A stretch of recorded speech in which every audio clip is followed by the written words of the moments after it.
Hello bachcho, let's read this question. The question says that no work is done if displacement is zero, force and displacement are mutually perpendicular. All of these. We have to choose the correct option. आइए बच्चों सबसे पहले discuss कर लेते हैं की concept. तो बच्चों यहाँ पर जो की कंसेप्ट है वो है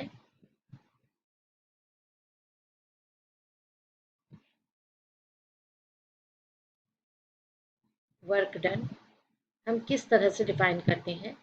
तो work equals to F dot D, that is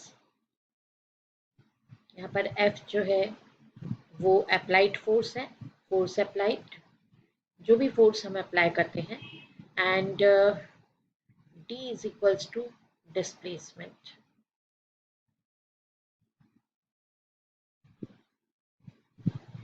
तो जब भी हम किसी ऑब्जेक्ट पर फोर्स अप्लाई करते हैं, जैसे सपोज ये ऑब्जेक्ट है और इस पर हमने फोर्स अप्लाई किया, तो इसकी पोजीशन में कुछ डिस्प्लेसमेंट हुआ, ये ए टू बी डिस्प्लेस्ड हो गया ऑब्जेक्ट, और सपोज यहाँ पर जो डिस्प्लेसमेंट था वो डी है, फोर्स अप्लाइड कितना है, एफ है।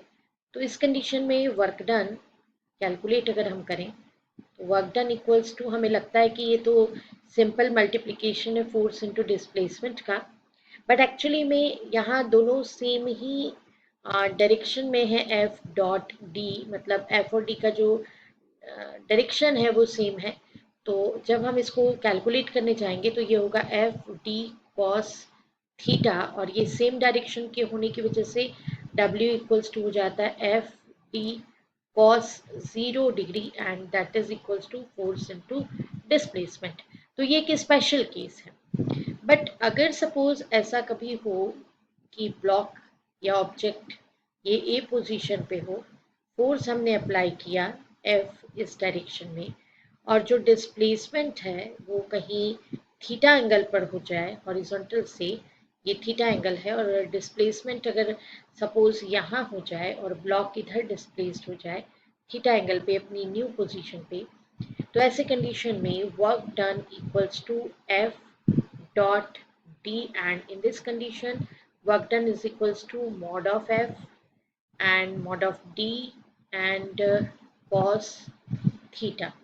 तो इसको सिंपली हम लिख देते हैं F D cos theta.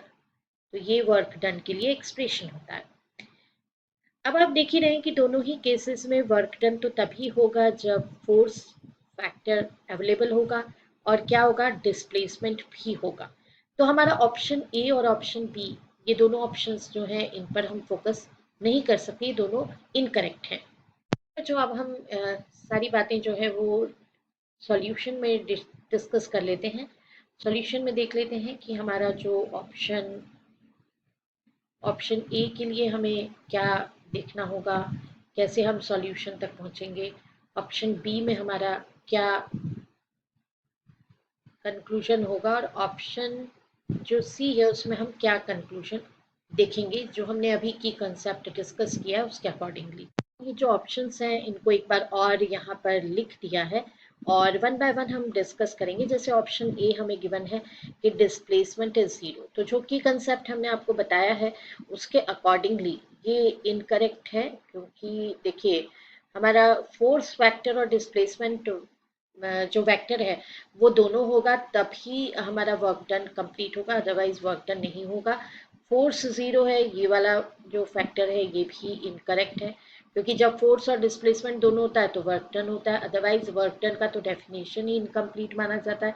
And option C, force and displacement are mutually perpendicular, तो ये वाला जो ऑप्शन है this option is correct option. क्योंकि देखिए वर्क डन इक्वल्स टू, हमने आपको बता ही दिया है कि एफ डॉट डी के इक्वल है, ये हो जाएगा mod of F mod of T and into cos 90 degree, क्योंकि म्यूचुअली परपेंडिकुलर होने पे, and since cos 90 degree equals to cos 90 degree equals to zero, therefore work done equals to zero. तो इस फैक्टर से ये वाला ऑप्शन जो है सी करेक्ट है।